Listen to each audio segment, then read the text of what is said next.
Assalamualaikum warahmatullahi wabarakatuh. Innal hamdalillah nahmaduhu wa nasta'inuhu wa nastaghfiruh wa na'udzu billahi min shururi anfusina wa sayyiati a'malina may yahdihillahu fahuwal muhtadi wa may yudlil falan tajida lahu waliyyan mursyida. Asyhadu an la ilaha illallah wahdahu la syarika lah wa asyhadu anna Muhammadan abduhu wa rasuluhu alladzi la nabiyya ba'dah. Wa qala Allah subhanahu wa ta'ala ya ayyuhalladzina amanu taqullaha haqqa tuqatih wa la tamutunna illa wa antum muslimun. Wa qala azza man qala ya ayyuhalladzina amanu taqullaha wa qulu qawlan sadida يصلح لكم أعمالكم ويغفر لكم ذنوبكم ومن يطع الله ورسوله فقد فاز فوزا عظيما. يا أيها الناس اتقوا ربكم الذي خلقكم من نفس واحدة وخلق منها زوجها وبث منهما رجالا كثيرا ونساء واتقوا الله الذي تساءلون به والأرحام إن الله كان عليكم رقيبا. أما بعد إن أصدق الحديث كتاب الله wa khairal hadi hadi Muhammad sallallahu alaihi wasallam wa syarrul umur muhdatsatuha wa kullu muhdatsatin bid'ah wa kullu bid'atin dhalalah wa kullu dhalalatin finnar. Para pemirsa Rosa TV dimanapun Anda berada, yang mudah-mudahan senantiasa mendapatkan rahmat dan inayah serta hidayah serta istiqamah di atas sunnah Rasulullah sallallahu alaihi wasallam. Kita telah mempelajari perkara-perkara yang dapat berpengaruh terhadap pendidikan anak. Kita telah bahas poin-poinnya, di antaranya yaitu yang perkara-perkara yang dapat mempengaruhi akhlak si anak. Apakah anak ini akan memiliki akhlak yang baik atau tidak, atau berpengaruh kepada pendidikan si anak. Yang pertama ikhwah yang telah kita pelajari yaitu saudari-saudarinya yang ada di rumah, adiknya, kakaknya, abangnya, masnya dan lain-lainnya, itu akan mempengaruhi pendidikan baik dan buruknya si anak. Kemudian teman-temannya, baik teman-temannya yang ada di sekitar rumah atau teman-temannya yang ada di sekolah atau teman-teman tempat dia biasa berkumpul, itu semua akan mempengaruhi pendidikan anak, akan mempengaruhi akhlak seorang anak. Demikian juga para guru-guru, ya, baik guru sekolah atau guru privat yang kita undang ke rumah. Intinya siapa saja yang kita amanahi untuk mengajar anak kita, maka dia adalah guru anak kita, dan itu sangat besar pengaruhnya terhadap si anak. Sangat besar pengaruhnya terhadap akhlak anak-anak kita. Guru, ya ikhwah, yang merupakan sebagai wakil atau pengganti orang tua di saat dia di kelas, maka tentunya haruslah kita benar-benar memilih si guru ini dengan harapan tentunya agar mereka itu tidak membawa pengaruh buruk terhadap anak-anak kita. Demikian juga ikhwah yang jelas sangat berpengaruh, yaitu terutama zaman sekarang ini, yaitu media-media sosial, baik cetak maupun elektronika, ya, internet atau seperti Facebook, WhatsApp, YouTube atau apa saja yang terkait dengan media-media sosial, ya, ini juga sangat besar sekali pengaruhnya. Demikian juga tabiat satu tempat, ya, kebiasaan satu tempat itu juga berpengaruh. Demikian juga tempat-tempat di mana anak-anak itu banyak menghabiskan waktunya, ya, selain di madrasah ataupun selain di rumah. Anak di rumah, ya, dia bergaul dengan saudara-saudaranya, di sekolah bergaul dengan teman-teman sekolahnya. Mungkin selain dari dua tempat ini, anak banyak pergi ke suatu tempat menghabiskan waktu di sana. Makanya ikhwah, apabila ada seorang anak yang di mana dia anak tersebut lebih banyak menghabiskan waktunya selain rumah dan sekolah, dia habiskan waktu di kafe, tentu akan berbeda hasilnya jika anak tersebut menghabiskan waktunya lebih banyak di masjid. Demikian ikhwah. Ya, di masjid dia belajar Al-Quran, dia belajar hadis, dia belajar tafsir, dia belajar akhlak dan hal-hal yang terkait dengan agamanya, apalagi terkait dengan akidahnya. Tentu akan beda hasilnya dengan anak-anak yang banyak nongkrong di kafe, kongko-kongko bersama kawan-kawannya di kafe. Demikian ikhwah, karena kita ketahui bahwasanya lingkungan kafe, lingkungan restoran itu beda dengan lingkungan yang ada di masjid.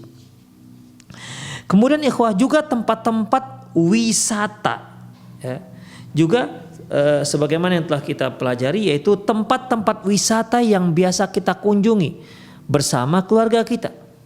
Itu juga jelas sangat berpengaruh apabila kita mendatangi tempat-tempat wisata di mana di sana banyak maksiat. Apakah wanita-wanita yang tidak tutup auratnya, atau mungkin wanita telanjang di sana yang hanya memakai pakaian bikini saja. Ya, sementara kita bawa anak-anak kita di situ dan mereka menyaksikan langsung dengan mata kepala mereka bagaimana para perempuan-perempuan yang tidak tahu malu tersebut membuka auratnya. Demikian, sedikit banyak itu akan berpengaruh dengan anak-anak kita. Minimal mereka akan terbiasa dengan pemandangan seperti itu. Demikian, yang mungkin pada suatu hari si anak pun kepingin untuk berpakaian seperti pakaian yang pernah dia, seperti wanita-wanita yang pernah dia lihat di pantai-pantai tersebut. Demikian ikhwah, rahimani Allah wa iyyakum. Atau di tempat-tempat wisata di sana dia melihat sepasang sejoli yang sedang berpacaran di pojok-pojok, di tempat yang remang-remang. Kita bawa anak-anak kita ke sana, apalagi anak-anak kita dalam usia remaja yang baru pubertas, dia lihat di sana ada yang sedang berdua-duaan. Tentu ini sangat besar pengaruhnya ikhwah terhadap akhlak mereka. Makanya bagi para bapak dan ibu yang ingin membawa anaknya ke tempat-tempat wisata, pilih-pilihlah tempatnya. Ya. Ingat, kalau Anda salah pilih, ternyata di sana banyak kemaksiatan dan akhirnya hal itu dikonsumsi, pemandangan tersebut dilihat, suara-suara tersebut didengar oleh anak-anak kita dan mereka rekam itu semua. Ingat, kita akan bertanggung jawab di hadapan Allah Subhanahu wa taala. Karena kita yang sebenarnya telah merusak anak-anak kita dengan membawa mereka ke sana. Seperti ikhwah, seperti media-media sosial. Bukan tidak banyak para ibu dan bapak menyerahkan HP yang ada internetnya, bahkan terkadang internetnya unlimited, sehingga si anak berselancar 24 jam dengan HP-nya. Bahkan HP itu digunakan untuk main game. Tidak ada waktu kecuali dia main game. Sehingga dia tidak bisa dipisahkan dengan game. Demikian ikhwah. Banyak yang anak-anak seperti ini. Baru saja dia duduk, yang dimintanya dari orang tuanya adalah HP. Untuk apa? Main game. Demikian ikhwah. Ya, kalau kita minta dia akan menjerit-jerit. Jadi sebenarnya awalnya siapa yang salah? Apakah memang si anak atau gimana? Jelas yang salah pertama adalah orang tua. Mereka memberikan fasilitas tapi tidak dikontrol. Anak-anak ikhwah, mereka memang zamannya zaman bermain. Ya, mereka zamannya zaman bermain. Makanya tidak bisa kita percayai mereka, kita serahkan begitu saja mengatur waktunya. Kitalah sebagai orang dewasa, kitalah sebagai orang, sebagai ayah atau sebagai ibu yang ngerti apa yang terbaik untuk anak-anak kita. Jangan sampai kita memberikan HP tersebut hanya untuk agar si anak nggak menyusahkan kita. Jadi kita ketika main HP juga nggak diganggu oleh si anak. Ketika kita chattingan sibuk dengan puluhan grup, kita nggak diganggu oleh si anak, akhirnya kita berikan. Demikian ikhwah, banyak yang seperti ini cara mendidik anak. Dia serahkan HP itu bulat-bulat kepada si anak, ya, supaya dia nggak mengganggu orang tuanya. Akhirnya si anak dirusak oleh HP-nya sendiri, dan itu akibat dari hadiah yang diberikan oleh orang tuanya. Demikian ikhwah, rahimani Allah wa iyyakum. Ya, itulah beberapa hal yang dapat merusak pendidikan anak. Kemudian poin selanjutnya, al-abna'u ma'al adhiyaf. Anak-anak bersama tetamu yang datang. Ternyata tamu juga ikhwah besar pengaruhnya terhadap anak-anak. Apalagi kalau tamu membawa kemewahan, tamu baik dia kerabat ataupun teman-teman kita yang datang, yang anak kita bajunya sangat sederhana, tamu kita yang datang membawa baju yang mewah, yang mahal dengan berbagai macam aksesorisnya. Misalnya kalau anak-anak ya, anak perempuan dengan berbagai macam aksesorisnya. Demikian ikhwah, dengan bendonya misalnya, dengan jamnya, dengan gelangnya, dengan anting-antingnya, dengan kalungnya, dia bawa perangkat-perangkat itu semua ya. Ketika mereka bertamu, dilihat oleh anak kita yang mungkin anak kita tidak punya kalung, tidak punya bendo, tidak punya apalagi anting-anting. Kalaupun ada ya anting-anting yang murah, sedikit banyak ini akan berpengaruh kepada anak-anak kita. Demikian ikhwah rahimanallah wa iyyakum. Kita lihat bagaimana penjabarannya. Walil adyafi al-qadimina ilal baiti ta'thirun fil abna'i bima yusahibuhum minal adatin wa taqalidin wa akhlaqiyatin. Adapun tamu-tamu yang datang ke rumah kita itu juga berpengaruh besar terhadap anak-anak kita. Ya, dengan kebiasaan-kebiasaan sopan santun dan akhlak yang mereka bawa ke rumah kita. Demikian. Ya, mungkin ada anak-anak itu yang kalau dia terbiasa kalau dia meminta ke orang tuanya teriak. Begitu juga ketika dia bertamu ke rumah kita, dia menginginkan sesuatu dari orang tuanya, dia pun berteriak meminta itu kepada orang tuanya, dan itu terjadi di depan anak kita misalnya. Ya. Demikian ikhwah rahimani Allah wa iyyakum. Atau si anak ya biasa joget misalnya, tiktokan, dia nggak malu joget-joget sendiri misalnya, itu dilihat oleh anak-anak kita. Ini semua ikhwah pasti akan berpengaruh. Kalau kita tidak protek anak kita ya dengan sesegera mungkin, maka kita mengkhawatirkan ini akan berpengaruh kepada anak-anak kita. Fadhaifus salih yu'athiru akhlaqiyya bi akhlaqiyatihi 'ala abna. Tamu yang soleh, yang baik itu akan berpengaruh pada akhlak anak-anak. Wadhaiful fasidus syarir yakhsha 'al abna'i minhu ashaddu khasyah. Dan tamu yang buruk, yang perusak, yang jahat, yang tidak baik, itu jelas harus kita khawatirkan terhadap anak-anak kita. Demikian ikhwah rahimanallahu wa iyyakum. Jadi kita sebagai orang tua juga boleh untuk pilih-pilih tamu. Kalau kita tahu ini tamu, ini orang nggak baik, boleh kita pesan dengan istri kita, Dek, kalau dia datang apalagi bersama keluarganya, tolong jangan terima, bilang saja kita belum terima tamu atau apalah alasannya.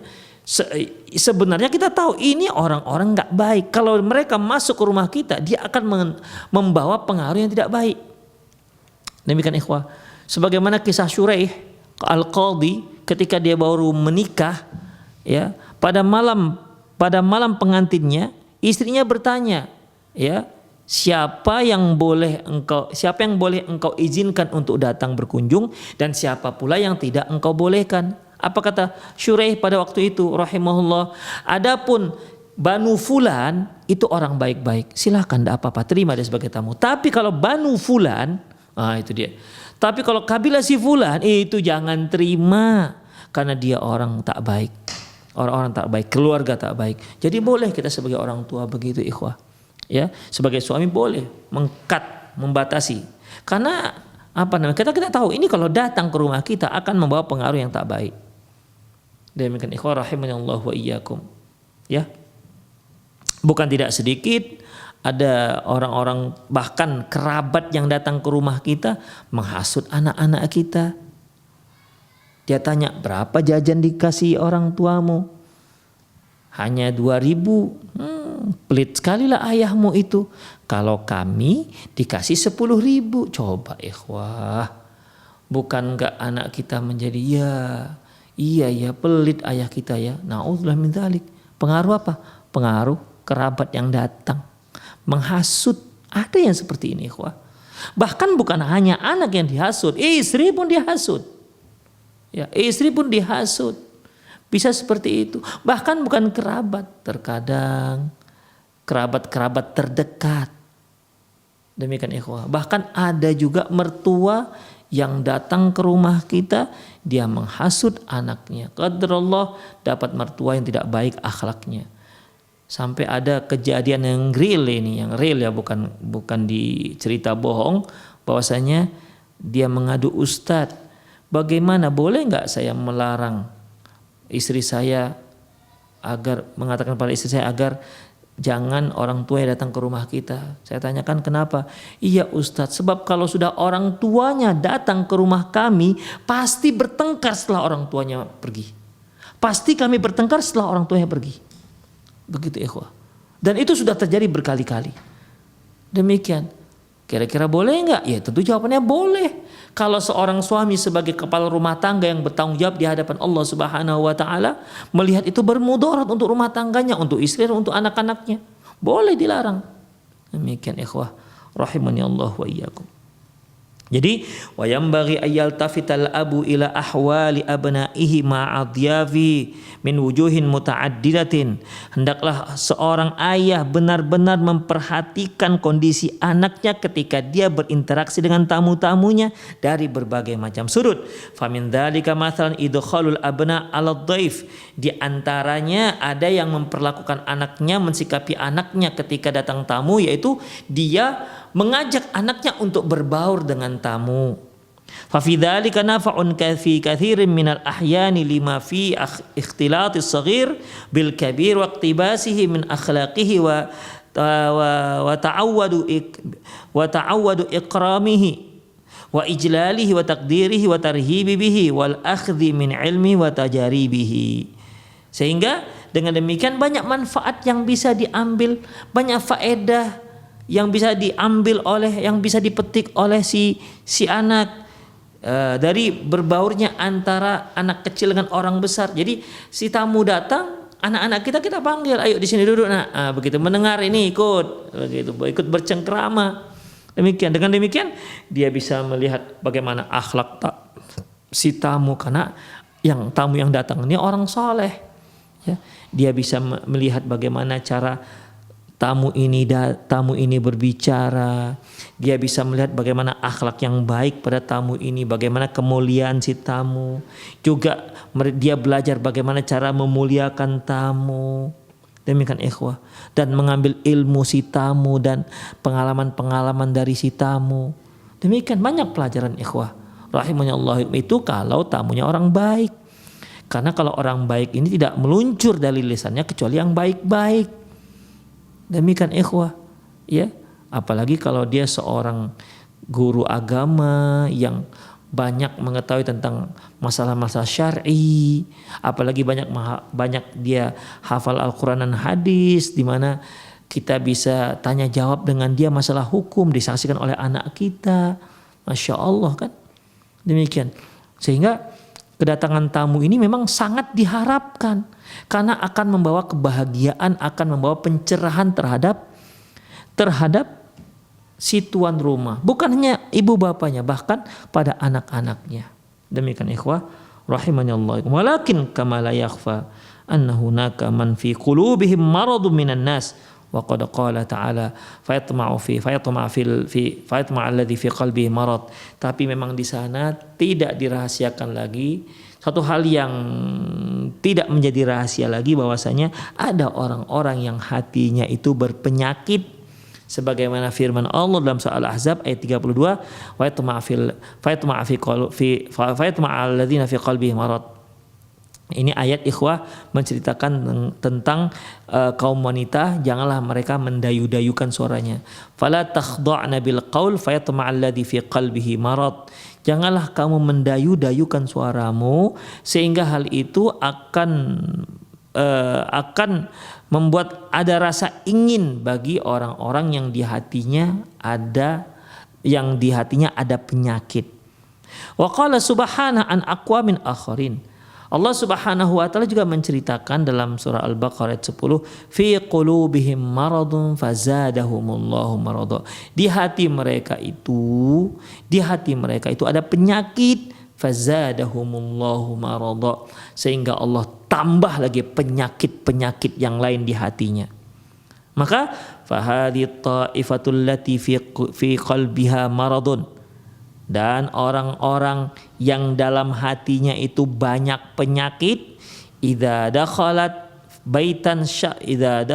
baita syakhsin tama'at fi kulli syai', apabila dia masuk ke rumah seseorang maka muncul rasa tamaknya, muncul banyak keinginannya. Faqad zuyyina ar-rajulu waladahu au tuzayyinul ummu ibnataha lidukhuli 'ala dhaif. Terkadang seorang laki-laki, seorang ayah itu ya mendandani anak laki-lakinya, ya namanya juga mau datang tamu kan. Dan si ibu pun mendandani anak perempuannya dikarenakan akan datang tamu. Ya ikhwah, kita kan paham lah ya, kalau datang tamu kerabat kan nggak mungkin mereka datang ke anak kita dalam keadaan bau pesing, anak kita dalam keadaan tak mandi, anak kita dalam keadaan cemongan. Tahu kan cemongan? Di sini hitam-hitam, ingus keluar masuk, demikian ikhwah. Ya, ompol di sana sini. Demikian. Tentu itu tidak kita inginkan. Tentu yang kita inginkan datang tamu anak kita bersih, sudah mandi, sudah disisir, sudah tertib, semua sudah wangi. Kan itu ikhwah. Ya. Kalau misalnya begini, kalau orang tua kita datang mau berkunjung ke rumah kita, dia telepon, "Nak, besok Mama insya Allah berkunjung ya ke rumahmu," begitu. Mau nengok cucu, sudah kangen. Coba kira-kira mungkin gak ibu kita datang, anak kita dalam keadaan gak mandi, bau pesing di sana sini ompol? Saya kira gak akan ada orang tua yang waras yang seperti itu. Ya, gak ada yang seperti itu. Tentunya kita mempersiapkan, namanya nenek atau kakek akan melihat cucunya. Tentu inginnya itu ketika si nenek ketemu cucu dipegang, digendong, dicium, kan itu keinginannya ikhwah. Coba bayangkan kalau seandainya anak kita pipis sejak pagi nggak diceboin misalnya. Demikian ikhwah rahimanallahu wa iyyakum ya. Jadi ya terkadang seorang ayah itu membenahi anaknya, kemudian anak perempuannya pun didandanin. Kenapa? Karena tamu akan datang. Wa yakunul walad yushtaha wal bintu tushtaha fayal'abu syaitanu fi qalbil marid. Sehingga terkadang si anak ya, terkadang si anak melihat tamu yang perempuan atau tamu anak perempuan melihat si anak, terkadang dimaini oleh syaitan hati mereka. Wa yuharriku syahwatahu tujahal bint wa tujahal ghulamul amrad. Sehingga si tamu ini ya si tamu ini bergejolak dalam hatinya ya, melihat si anak perempuan atau melihat si anak laki-laki. Faman kanat hadhi haluhu fala yanbaghi an numakkinahu minal fasad. Kalau seperti ini tamu yang datang, maka jangan biarkan anak-anak kita berada di sana. Nah, kalau bisa pun nggak usah terima dia sebagai tamu. Wala yanbaghi an nusa'idahu ala syarr. Tidak layak juga kita tolong dia untuk melakukan keburukan. Bal alaina an nahfadha abna'ana wa banatana min misli hadzal syariril maridul qalb. Bahkan kita wajib untuk menjaga anak-anak kita, putra-putri kita dari kejahatan orang yang seperti ini, yang hatinya banyak penyakitnya. Jadi ikhwah, artinya ya kita juga harus pandai-pandailah menilai tamu ya, harus pandai-pandai menilai tamu. Ini tamu-tamu ini kira-kira bisa nggak ya kita ambil faedah gitu. Ini tamu-tamu ini gimana ya? Kan kita begini ikhwah, terkadang kerabat kita datang, kakak kita datang misalnya ke rumah berkunjung, tapi kita tahu ini anak kakak kita ini benar-benar sangat aktif. Ya lari sana lari sini, terkadang apa yang dia nampak dia pegang, dihempaskannya misalnya begitu. Maka untuk menghadapi anak-anak yang akan datang ini, anak kakak kita yang kita tahu nih sangat bahasa Medannya lasak ya, lasak aktif, suka merusak barang, maka sebelum dia datang selamatkan dulu barang-barang kita, ya, selamatkan dulu barang-barang kita. Demikian ikhwah rahimanallah. Jadi kan ada anak itu kalau bertamu dia langsung, ada yang langsung masuk ke ruang tengah, bahkan ada yang masuk ke kamar begitu. Ada anak-anak seperti ini. Ya mungkin dikarenakan nggak diajarkan adab tak diajarkan adab oleh orang tuanya.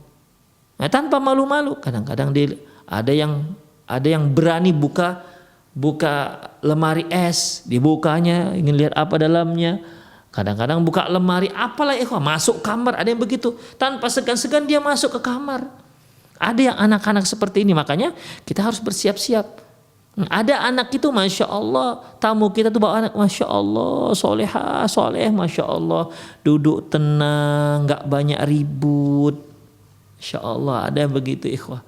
Jadi ya tentunya kita tidak sesiap siaga dengan anak yang seperti ini ketimbang anak yang pertama tadi. Demikian ikhwah. Jadi kita lihat juga bagaimana tamu-tamu tersebut. Kalau tamu-tamu tersebut datang membawa manfaat, artinya ada faedah akhlakiyah, faedah akhlak, faedah sopan santun.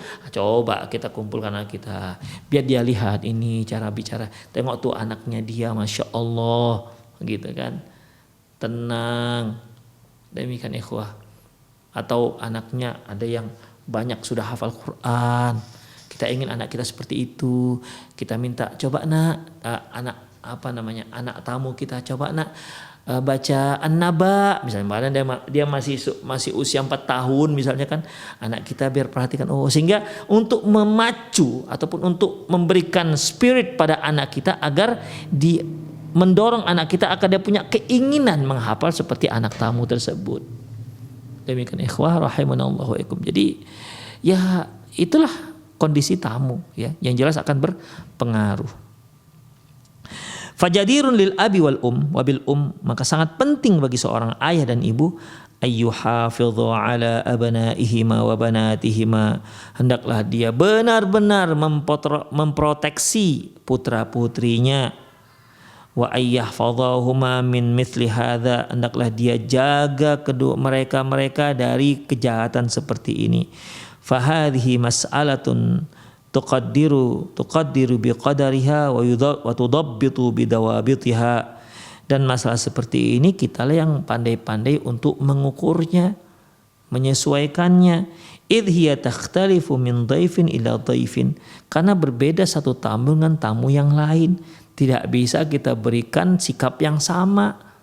Demikian ikhwah, seperti yang kita katakan tadi, kalau tamu yang datang ini bakal bawa anak yang sangat lasak, sangat aktif, yang suka merusak, persiapan kita tentunya sebelum dia datang kita selamatkan barang-barang berharga dahulu. Jangan sampai dihempas oleh anak si tamu. Kadang-kadang kan kita nggak mungkin juga minta ganti. Kenapa? Tamu kita masalahnya. Demikian.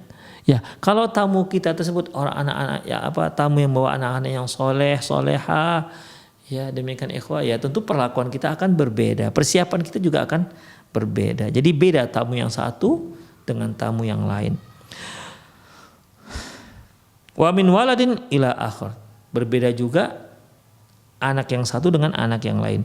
Wa min fatatin ila ukhra, demikian juga berbeda antara anak perempuan yang satu dengan anak perempuan yang lain. Wa min baitin ila baitin akhar, dan satu rumah dengan rumah yang lain. Jadi tidak bisa kita memberikan perlakuan yang sama. Pasti akan terjadi perbedaan sesuai dengan kondisi tamu yang hadir yang datang.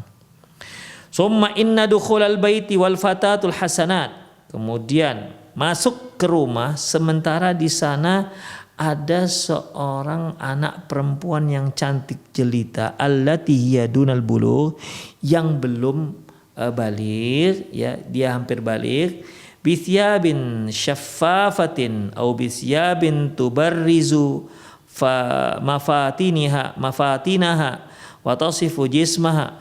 Kemudian di sana kalau ada tamu yang membawa anak-anak yang hampir puber, hampir balik, di mana dia sedang memakai pakaian yang transparan, memakai pakaian yang membentuk tubuh, ya, yang membentuk watu haddidu hujma adhamiha, yang membentuk body ataupun tubuh si anak. Kullu dzalika yuthirul fitan. Yang demikian itu semua itu dapat menimbulkan fitnah.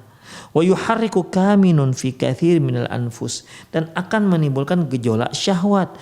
Fajadirun bikulli abin wa bikulli ummin, maka sangat penting bagi semua ayah dan ibu ayyal tafita ila misli hadza wa tura'i. Hendaklah wajib bagi semua ayah dan ibu benar-benar memperhatikan hal-hal seperti ini. Demikian ikhwah.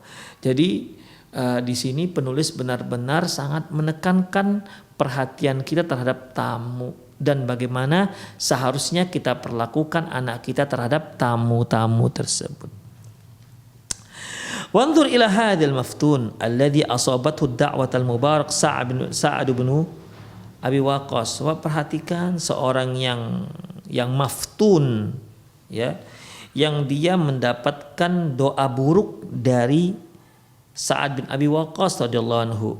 Unzur ilama min kibari sinni, perhatikan, padahal orang tersebut sudah tua, wanhina'idh dhahri, dan punggungnya juga sudah bungkuk, wasuqutu hajibaihi, dan alisnya juga sudah jatuh.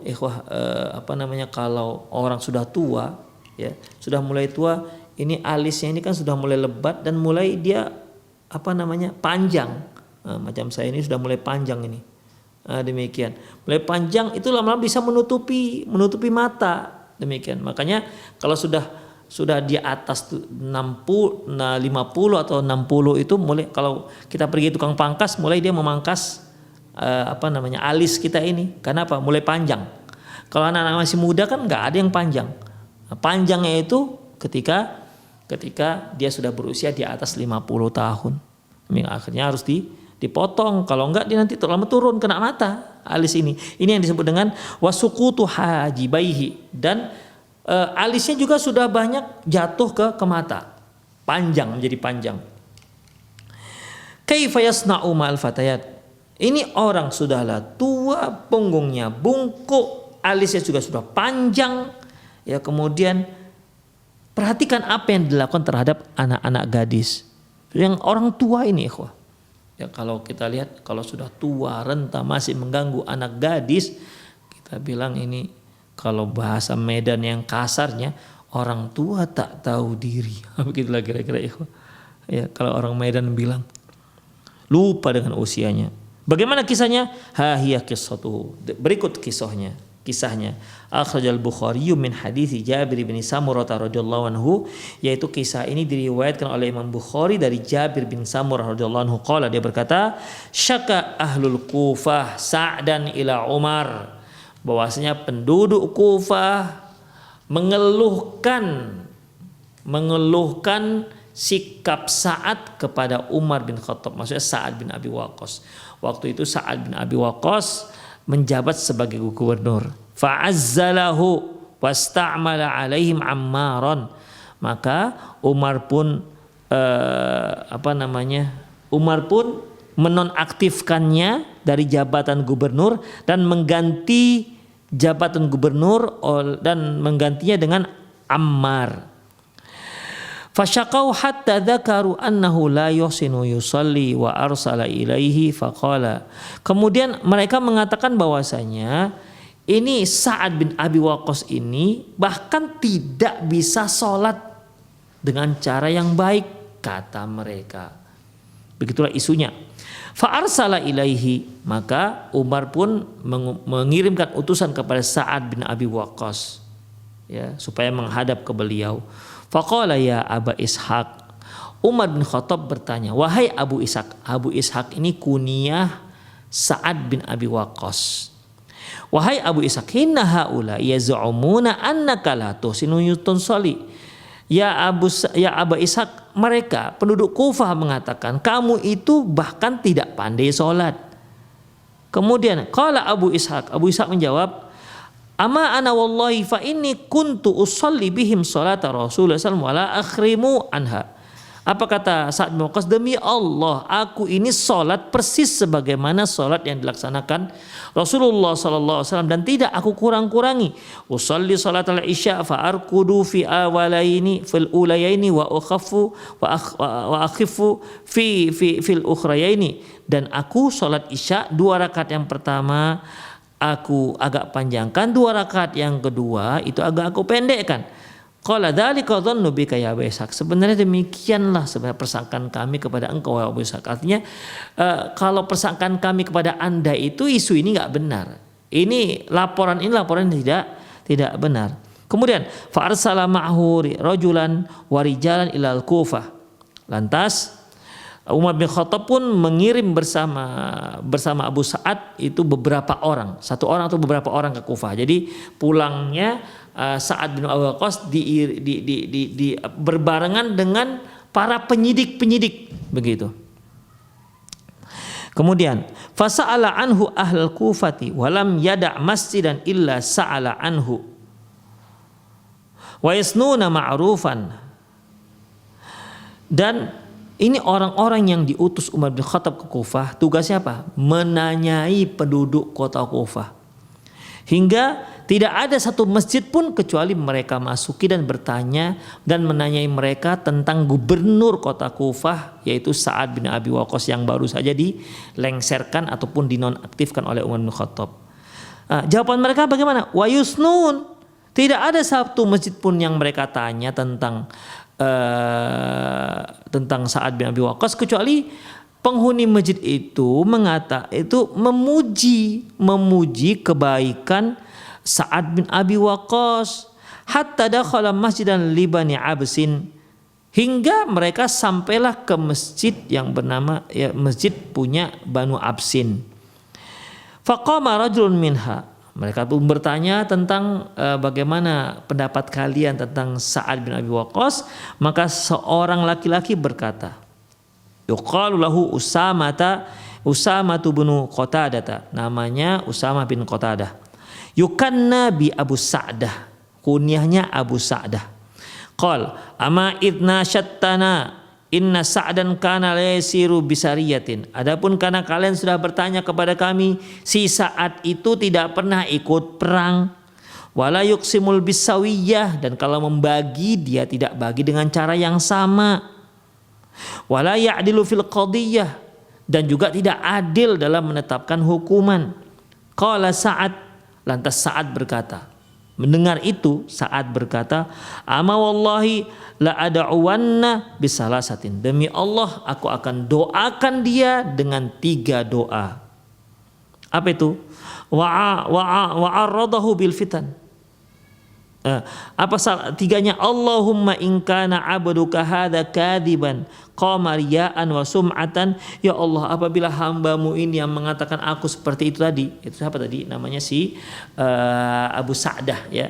Abu Sa'dah Usamah bin Qatadah. Ya Allah, apabila si Usamah bin Qatadah ataupun Abu Sa'dah ini benar, dan apabila dia itu bohong dan dia mengatakan itu hanya sebagai riya ya dan sum'ah, maka fa'atil umrah, panjangkan usianya, wa'atil faqrah, dan juga kefakirannya, wa'aridhu bil fitan, dan timpakan kepadanya berbagai macam fitnah. Wa kana ba'da idh su'ila yaqulu syekhun kabirun maftunun asobathu da'watu Sa'din. Maftun asobatni da'watu Sa'din.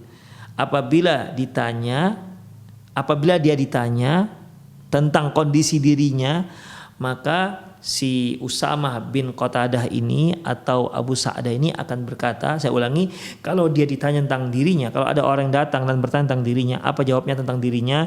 Saya adalah seorang orang tua yang ditimpa ujian oleh Allah dan telah mendapatkan doa buruk dari Sa'ad. Qala Abdul Malik berkata, fa ana ra'aituhu ba'du qad saqata hajibah ala ainai. Aku pada waktu itu sampai saking tuanya ini alisnya sudah menutup matanya. Ya, alisnya saking panjangnya sudah menutup matanya. Kemudian minal kibar, saking tuanya. Wa innahu lata'arradu lil jawari fit tariqi yaghmizuhunna. Dan dia itu sudah tua seperti itu masih saja mengganggu anak-anak gadis di jalan, menggoda mereka. Demikian ikhwan, doa tua. Kalau di tempat kita anak-anak muda yang menggoda anak-anak gadis, anak perempuan, itu suatu hal yang ya biasa tengah masyarakat kita. Tapi kalau sudah tua renta, alisnya ini sudah kepanjangan pun sudah menutup matanya, tapi masih saja mengganggu anak-anak gadis. Coba apa kata orang? Ya, itu kebiasaan buruknya. Sudah tua, ikhwah, sudah tua. Yang diganggunya itu mungkin bukan cucunya lagi, sudah usia cicit dia misalnya. Tapi begitulah parahnya ini orang tua Usamah bin Sa'dah ini. Akibat apa? Akibat dia menfitnah Sa'ad bin Abi Waqqas, dan Sa'ad bin Abi Waqqas pun mendoakan keburukan untuk dia. Maka makbul doa Sa'ad bin Abi Waqqas. Ya Allah, kalau dia pendusta, maka panjangkan usianya dan fakirnya, dan timpakan dia berbagai macam fitnah. Di antaranya gini, udah tua masih gangguin anak gadis. Demikian ikhwah rahimani Allah wa iyyakum. Makanya hati-hati ikhwah ya. Hati-hati dengan doa orang yang terzolimi. Karena Rasulullah pernah katakan, wattaqu da'watal mazlum. Hati-hati kalian dengan doanya orang yang terzolimi, apalagi kalau kalian yang menzolimi. Fa innahu laisa bainahu wa bainallahi hijab. Sesungguhnya tidak ada batas antara Allah dan doa mereka. Artinya makbul. Walaupun dia orang kafir ikhwah. Kalau dia terzolimi, kita menzolimi sebagai seorang muslim, kita zolimi dia, dan dia berdoa, Allah akan kabulkan. Demikian ikhwah rahimanallahu wa iyyakum ya. Wa yanzurul abu ila hali abna'ihi. Hendaklah seorang ayah itu perhatikan kondisi anaknya ma'al adyafi aldan, di saat bersama para tamu, inda ta'ami, ketika makan bersama mereka. Wan nasu fi hadza tarafani wasatun. Manusia dalam masalah ini ada 3 golongan. Tarfun mutasyaddidun yamna'ul atfala wa yushajjibuhum wa yuhajjibuhum tamaman anil adyaf. Ada jenis orang tua yang sama sekali melarang anaknya untuk gabung-gabung makan bersama tamu, sama sekali nggak boleh bersama mereka. Itu satu golongan. Wa tarfun mutasayyibun mutasahhilun fi hadzal bab. Ada juga orang-orang yang anggap remeh masalah ini, anggap remeh anaknya bersama tamu itu anggap remeh. Ya. Kemudian wawasatun khair, yang tentunya yang pertengahan itu lebih baik. Tidak menganggap remeh masalah anak ketika bersama tamu, dan juga tidak melarang mutlak anak bersama tamu. Ya. Faqad tadhhabu ila syakhsin wa yaqdhifu ilaika bi atfalihi wa ya'basuna bit ta'ami wa yamudduna aydiyahum ila at-ta'ami alladhi amama ghairihim. Mungkin Anda pernah alami, Anda pergi ke rumah seseorang, di sana makanlah bersama anaknya, sementara anaknya itu melempar makanan ke sana kemari dan mengambil makanan yang ada di depan si tamu. Wa yulawwithuna at-ta'am, atau mengotori makanan. Demikian. Wala yusammuna Allah 'inda ta'amihi, tidak juga mengucapkan bismillah ketika dia makan. Wa dzalika mimma yusabbibu harjan syadidan lil adyaf. Yang demikian tentunya akan membuat enggak enak si tamu. Ini anak ambil sana, ambil sini, tangannya belum lagi dicuci, udah diambil makan dengan tangan misalnya.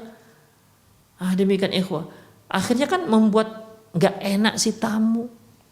Demikian ikhwah rahimanallahu ikum, anaknya ya kadang-kadang tidak bersih lagi wajah si anak, cemong kelas, berlepotan wajahnya misalnya begitu. Itu tuh membuat si tamu tidak enak, bahkan mungkin membuat tidak selera makan. Wa haya'an lahum wa itharan li atfalihi ala anfusihim. Akhirnya ya tamu mengalah ya, karena anak yang mau mengambil apa yang ada di hadapan si tamu ya kan nggak mungkin tamu mengatakan, nah ini punya bapak ya kamu jangan ambil, kan nggak mungkin ya. Kami juga kita tamu ya, kita mengalah. Demikian ya, tapi kan akhirnya tidak enakan dikarenakan dia makan bersama keluarga sekaligus dengan anak-anak si pemilik rumah yang tak punya aturan. Demikian ikhwah rahimanallahu. Ya. Wa hadza mimma yabkhasu dhaifu haqqahu, tentunya ini akan mengurangi hak tamu. Wa yanzur ila sa'iri tasarrufati auladihi ma'a dhaif, dan hendaklah diperhatikan bagaimana kondisi anak, sikap si anak di saat tamu datang. Fayahutsu ala tarhibi bihim wa ihtifai bihim wa i'tina'i bihim. Ajarkan mereka untuk menghormati tamu, untuk menghargai tamu, memuliakan tamu. Demikian ikhwah, ajari mereka, ucapkan selamat datang, muliakan mereka, menyuguhkan mereka makanan. Demikian ikhwah. Jadi tamu pun masya Allah, anak-anak sudah soleh solehah, ya, memuliakan tamu, berbahasa basi kepada tamu. Tamu datang, Om mau minum apa Om? Masya Allah, senang tamu begitu ikhwah. Ya, demikian. Ya, anak yang menawarkan ikhwah, anak menawarkan. Kalau ibunya yang memberikan pelayanan kan biasa, ayahnya memberi pelayanan kan biasa. Tapi kalau anak-anak, masya Allah ya, mereka melayani tamu dengan luar biasa. Demikian ikhwah rahimani Allah wa iyyakum. Ya. Baik. Wasamma, ada juga wasamma atfalu ta'awwadu su'alan nas. Ada juga anak-anak ini suka minta-minta. Fami mujarrad didukhuli ad-dhaifi ila baitihim yuharrijuhum al-fal bil masailihim. Dengan datangnya tamu langsung si anak ini minta, ya, duit lah, minta inilah segala macam, ikhwah. Wa atini kadza wa atini kadza, berikan saya, minta ini minta itu. Ya, tentunya hadza mimma qad yuqa ad-dhaifu fil harat. Tentunya ini akan membuat tak enak si tamu. Demikian. Datang tamu, datang si anak, Om, minta duit 5.000 Om. La ilaha illallah. Tentunya ini akan membuat tamu enggak enak, mau diberi gimana, tak diberi bagaimana. Itulah ikhwah rahimanallahu iyyakum yang harus kita perhatikan, bagaimana interaksi kita dengan tamu kita dan interaksi anak kita dengan tamu-tamu kita. Ya. Jangan sampai tamu-tamu yang hadir di rumah kita itu dapat memberikan dampak buruk terhadap keluarga kita, terutama anak-anak kita. Demikian ikhwah, intinya ajarkan anak kita bagaimana cara melayani tamu, bagaimana cara menerima tamu di rumah kita. Demikian ikhwah rahimanallahu wa iyyakum. Demikianlah para pemirsa sekalian, semoga bermanfaat. Aku qouli hadza wa astaghfirullah li wa lakum walisairil muslimin innahu huwal ghafurur rahim. Baik, bagi para pemirsa yang ingin bertanya, Anda boleh telepon langsung ke nomor yang ada di layar televisi Anda, atau Anda juga boleh tuliskan WhatsApp, ya, chat WhatsApp dan kirimkan ke nomor yang sama, atau Anda juga boleh langsung kirimkan ke nomor saya ini, yaitu di 0895 61132778. Taib, sudah ada satu soal yang masuk. Assalamualaikum warahmatullahi wabarakatuh Ustadz. Waalaikumsalam warahmatullahi wabarakatuh. Soal, saya tinggal bersama keluarga suami. Keluarga suami tak suka masuk campur masuk campur dalam rumah tangga saya. Dosakah saya minta pindah, tidak mau tinggal serumah dengan keluarga suami Ustadz, karena saya tidak tahan lagi Ustadz. Mohon nasihatnya, jazakumullah khairan. Ikhwah rahimanallah wa iyyakum. Allahu a'lam bishawab. Salah satu hak istri yaitu tempat tinggal dan punya privasi. Allah mengatakan askinuhunna min haitsu sakantum min wujudikum, dan tinggalkanlah, berikan mereka tempat tinggal, berikan para istri tempat tinggal dengan tempat tinggal yang sanggup kalian sediakan, ya, sesuai dengan kesanggupan. Nah, boleh dia minta tempat tinggal sendiri, ya, walaupun hanya ngontrak, walaupun rumah sangat-sangat sederhana, ya, itu dibolehkan dan itu haknya. Baik, halo. Halo. Suaranya terputus-putus. Halo.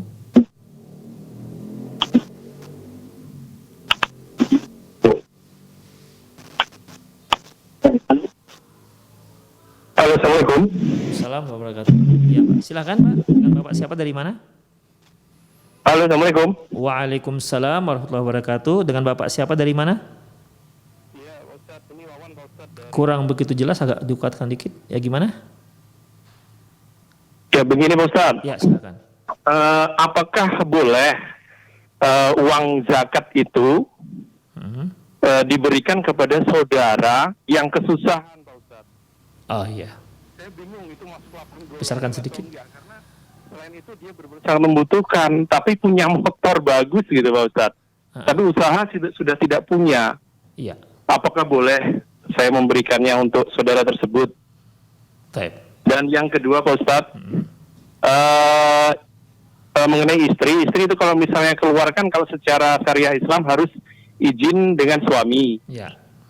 Nah itu sudah ada yang membantah hal tersebut Pak Ustadz. Itu katanya zaman dahulu sebelum istri-istri bekerja atau mencari uang sendiri Pak Ustadz.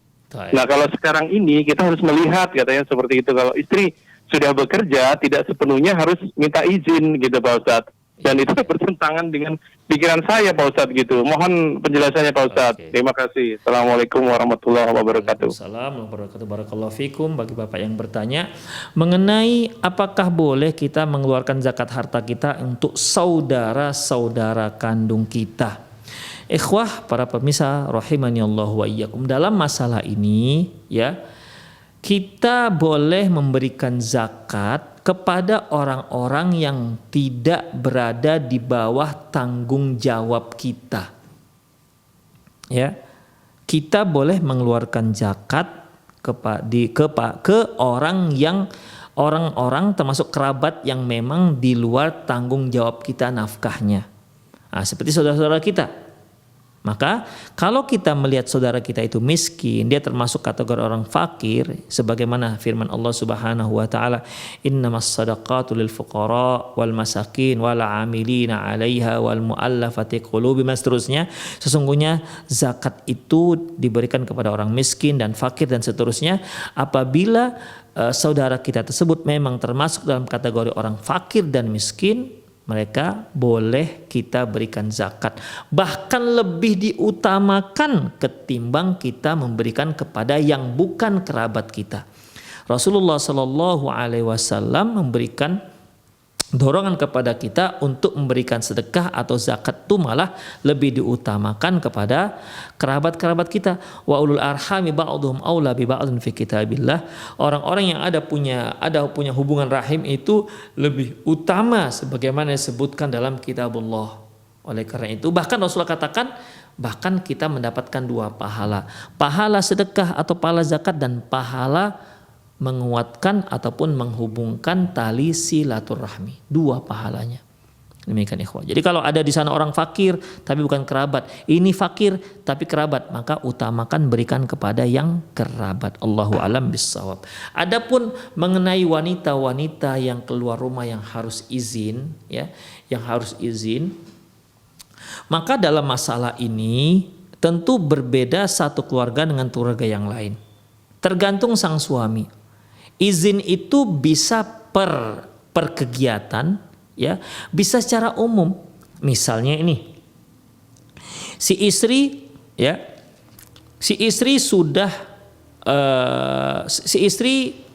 bicara dengan sang suami bahwasanya dia mau bekerja dengan alasan 1, 2, 3, dan 4. Dan kemudian diizinkan oleh sang suami. Maka otomatis setiap hari si istri itu untuk bekerja tidak perlu lagi izin dengan suami, karena dia sudah mendapat izin dari awal. Tapi kalau suami katakan, "Dek, abang gak izinkan kamu keluar, abang gak izinkan kamu bekerja," maka gak boleh si istri bekerja keluar rumah. Demikian ikhwah. Jadi kalau dia untuk bekerja, ya, bekerja itu untuk apa ikhwah? Kebutuhan dia kan sudah dipenuhi oleh sang suami. Ar-rijalu qawwamuna 'alan nisa bima faddalallahu ba'dahum 'ala ba'dhin wa bima anfaqu min amwalihim. Laki-laki itu merupakan pemimpin bagi kaum wanita dikarenakan keutamaan yang Allah karuniakan kepada mereka, dan wa bima anfaqu min amwalihim, karena memang mereka yang wajib untuk memberikan nafkah bagi kaum wanita. Wanita itu imut-imut saja di rumah. Tinggal minta pada suaminya, apa kebutuhan dia, tinggal minta dengan suaminya. Nah, tapi terkadang ada juga dikarenakan untuk membantu-bantu suami, dia akhirnya minta izin untuk keluar rumah bekerja, diizinkan oleh suami, maka berarti sudah dapat izin. Tidak setiap kali dia mau pergi izin, tapi enggak. Kalau pamit ya bolehlah, pamit silakan, tapi izin enggak. Jadi ya kalau suami mengizinkan ya silahkan, enggak masalah. Ya, tapi kalau suami enggak mengizinkan jangan. Atau suami mengatakan, "Dek, kamu jangan keluar rumah kecuali izin abang," misalnya. Maka dia tak boleh keluar rumah kecuali izin suaminya. Ini nggak ada hubungan dengan zaman dulu, zaman sekarang. Ini hubungan dengan syariat. Syariat itu tidak akan berubah dengan apapun. Demikian ikhwah rahimani Allah wa iyyakum. Suami itu punya hak yang sangat besar terhadap sang istri. Lau kuntu amiran ayyasjuda ahadun li ahadin la amartu imra'atan an tasjuda li zawjiha li'azami haqqi 'alaiha. Seandainya bolehlah aku memerintahkan seorang sujud kepada orang lain, niscaya yang kusuruh pertama sekali untuk sujud adalah si istri sujud kepada suaminya li'azami haqqi 'alaiha, dikarenakan besarnya hak suami terhadap sang istri. Demikian ikhwah. Jadi kalau suami mengatakan, "Pokoknya kamu jangan keluar rumah kecuali minta izin," maka wajib sang istri setiap kali keluar rumah dia harus izin. Tidak ada hubungan zaman dulu dengan zaman sekarang, tergantung sang suaminya. Karena suami yang punya hak, ya, suami yang punya hak terhadap sang istri. Kalau si suami mengatakan misalnya istri izin, "Bang, minta izin mau ke kedai sampah misalnya untuk beli sayur." Nanti pergi lagi, "Bang, minta izin mau ke tetangga sebelah mau ambil ini, Bang, minta ini, minta izin." Kalau kata suami, "Udahlah Dek, kalau untuk sekitar sini aja enggak usah minta izin lah." Nah, demikian. Berarti kalau si istri pergi keluar ya enggak usah lagi minta izin. Kalau suami ada tinggal kasih tahu aja. Demikian ikhwah. Tidak lagi ditanyakan, "Izin enggak nih, Bang?" Enggak lagi, "Bang, Bang, pamit mau ke sana sebentar. Bentar aja mengambil ini, ada keperluan." Demikian ikhwah. Tapi kalau suami mengatakan, "Tak boleh kamu keluar rumah tanpa izinku." Kalaupun mungkin ada lagi yang lebih parah, misalnya, "Dek, kamu nggak boleh keluar rumah. Pokoknya ke teras rumah pun nggak boleh kecuali izinku." Maka wajib bagi sang istri untuk mentaati sang suami, karena itu adalah hak sang suami. Ya mungkin ada suatu hal yang terjadi sampai suami seketat itu, biasanya ada sebab.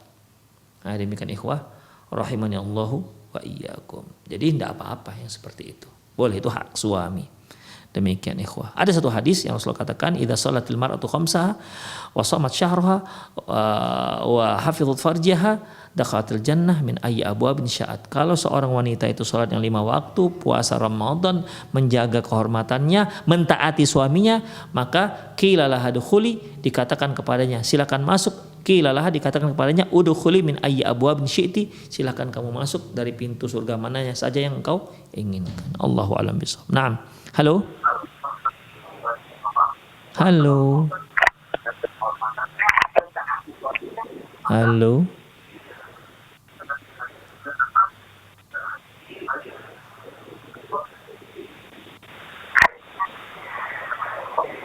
Halo.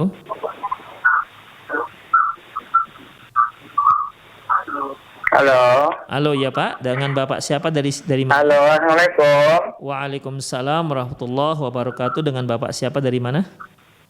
Ini saya Pak Selamat dari Rotan Hulu Riau ini Pak. Iya, Masya Allah, silakan Pak Selamat.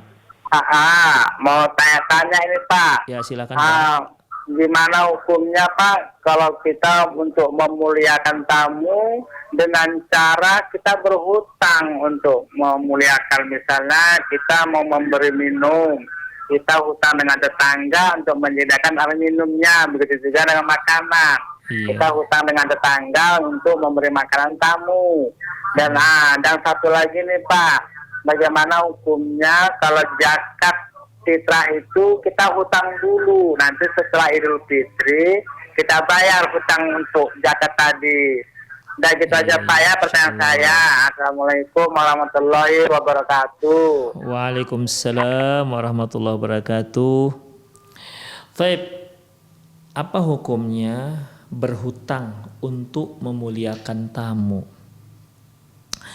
Ikhwah rahimahullah wa iyyakum, saya teringat dengan kisah Abu Dzar Al-Ghifari ketika dia kedatangan tamu. Di mana waktu itu dia menyediakan makanan untuk tamu, tapi sangat sederhana. Kata si tamu, seandainya makanan ini ada sayurnya, tentunya akan lebih enak. Kata si tamu, nyindir nih. Lantas Abu Dzar bergegas, dia ambil kendinya, dia jual untuk beli sayur.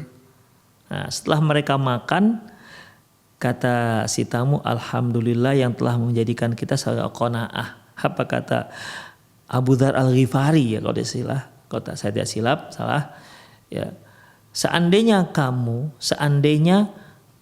itu qanaah, tentu kendiku tidak akan terjual tadi.